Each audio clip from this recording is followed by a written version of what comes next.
Hello, everybody. Crypto Shaped here.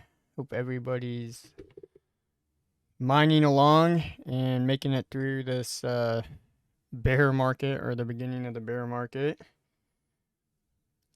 Basically, wanted to catch up with everybody since I haven't been posting any videos. I'm okay, everything's fine. There's just a lot of stuff that's been going on around my farm. I wanted to touch on a subject that kind of seems to be on everybody's mind right now, and that's profitability and the cost of electricity. So I kind of wanted to explain to everybody what I am doing to continue to stay profitable and mine through this bear market, and maybe this is an option for other people out there. Um, you probably heard max voltage talk a lot about varying power prices and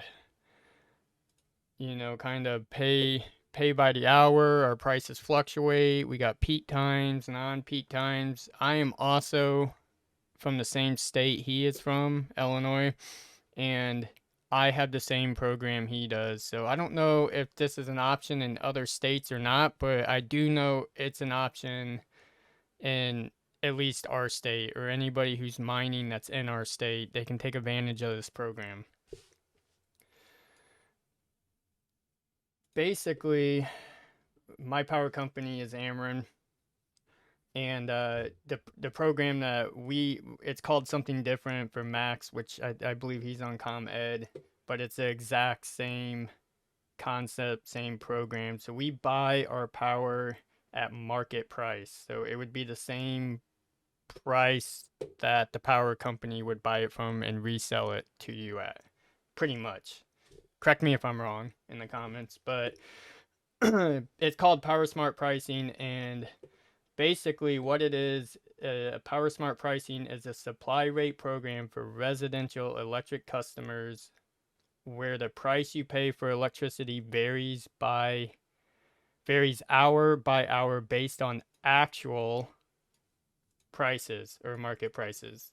And then your bill is calculated using the hour market prices and your corresponding hour usage. So, how does that help anybody? Where am I going at with this? So, this is what I look at, and this is the price of June 28, 2022. And you can see my prices. This is the cents per kilowatt hour. So you can see it's 4 cents. That's correct. 4 cents per kilowatt hour. But then as we get up to peak hours, which is when everybody's getting off work, everybody's coming home, everybody's cooking dinner, flipping TVs on to watch the news, firing up the, air conditioner because it's a hot day or whatever to cool off. You can see it jumps up to 9.8 cents, or, somewhere along that range. So you could take advantage of this program in a couple ways, either with solar to kind of offset, your prices, or there's another way, and that's peak shaving, which is what I do. So, well, and there's a third way, I guess. There's load shifting too. So, there's a couple ways that you can take advantage of this program. Load shifting is probably the easiest way. That just basically means during, these peak hours, you pretty much limit your power usage. You shut things off. You don't, cook during, well, I mean, it's hard to do that, but you don't cook during these hours. Or maybe you go outside and you cook on the grill instead of using, let's say you have an electric, you know, stove, or you just ate dinner and you got the dishes in the dishwasher ready to go. You wait, and maybe you wake up at 3 a.m. and you start the dishwasher around this time. that would be an example of how to do it using load shifting. Now, I do it by peak shaving. So, what is peak shaving?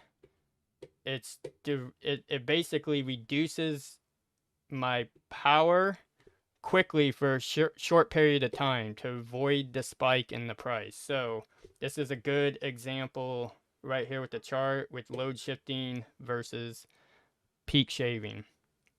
So you can see that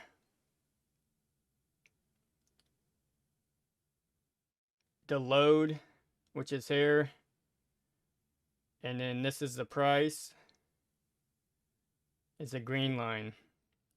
So with this one, it's shifting this portion to the cheaper prices, if this makes sense. And I'll draw it out on the graph to kind of, on my current prices, to kind of explain what's going on. And then, obviously the other way, which is shaving, is instead of us shifting our load, like I explained, like you run the dishwasher at a different time to try and shift these loads so it brings the cost down. I take it and I cut it off. But how do I do that? It's pretty simple. And it's in the form of storing power. So, battery bank. Let's use that one for example, or hydroelectric. So, what I like to do, or how my current system, which is a smaller scale system right now, which I'm actually ramping up, this is what I've been doing in the background, is I like to basically, let's get some drawing tools here, is I buy my power,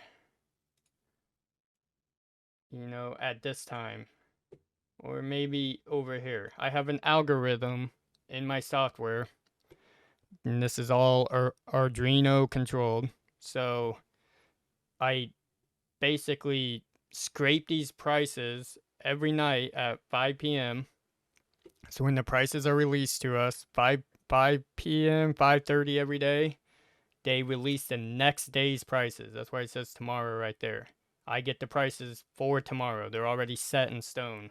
They're decided by companies like Miso, or I'm not sure who's Max. Max is on a different transmission grid than I am down here. So that's why we're on different programs. But it's decided by these companies, and they base that off of the weather and what's going on in the world, or are we going through a drought or whatever? Do we have heat waves coming through? They pull all that data, they sit down and they decide, all right, everybody's going to turn the air conditioner on tomorrow at this time because we have a heat wave coming through, and we got to ramp up power, but we don't have enough power or enough time, or maybe we don't have enough wind to run the wind turbines, so we're going to have to ramp up a coal power plant or a nuclear plant, but we still don't have enough to provide the megawatts we need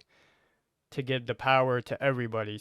What I do is like I said, I come in, I buy power here, say I buy power here, I buy power in this range too because it's cheap.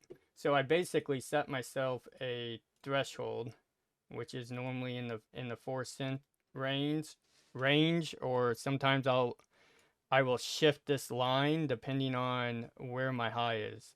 I buy this power and I charge batteries with it, large battery banks. Let's say this is 6 cents is where my algorithm's set at. So when power goes above that range, I start pulling out the batteries and I start dumping water from the upper pond into the lower pond. And when I dump that water, it dumps through a hydroelectric generator. So what that does is, it's just like I explained. I just chopped all that off to bring this down pretty much to take this and bring it so it's in this level where I'm comfortable. It's one fixed price now. So I'm basically selling power back to the grid at this time, and it's bringing, I'm not selling all of it, so it brings it down to 0. I'm not doing that. I'm only bringing it down so I fall in this channel that I want to pay, which is 6 cents. 4 to 6 cents is where I want to pay. So with that said, anybody could use this system, because not everybody can install solar panels because they don't have enough space, or maybe they're not allowed to in their neighborhood or whatever it is. But buying battery banks doesn't take up that much space. You can line your garage wall with enough battery banks to offset your power prices. Now, I only have a much larger scale because of the size of the farm that I have. So there's a lot of companies that do this large scale. That's what the peak shaving is, and anybody can look this information up and decide if it's for you. I would encourage you guys to call your power company and be like, hey, do you guys offer any on demand pricing or market pricing, or I'm not sure what it would be called in your area. Like I said, ours is Power Smart pricing, and it's basically varies our hour by hour based off the market price of the power. And it basically encourages people to offset the load of your power usage.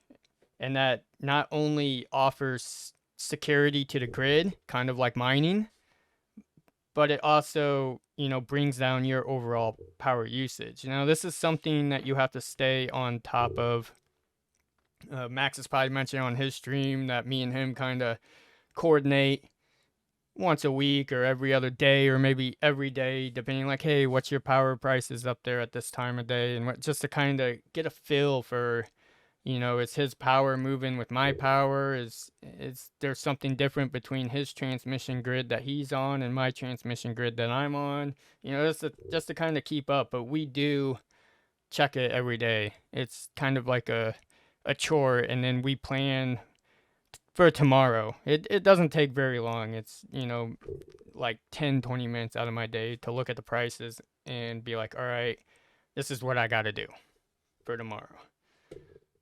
So that's kind of one of the things that I wanted to cover. This is kind of, just one of those random videos, but this is going to correspond with some other videos that I'm going to release, and that is, well, how do you do this? How are you offsetting your prices with batteries? What kind of hardware are you using?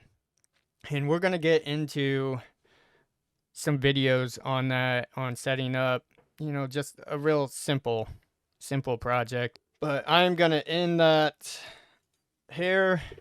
If you're not subscribed to Max Voltage, jump over on his channel and subscribe to him. And he, like I said, he does live streams on Monday, and he just talked about, cost of power going up. It's kind of a talk that everybody's going through right now. So if you're not subscribed to him, catch him. He's kind of real big into this.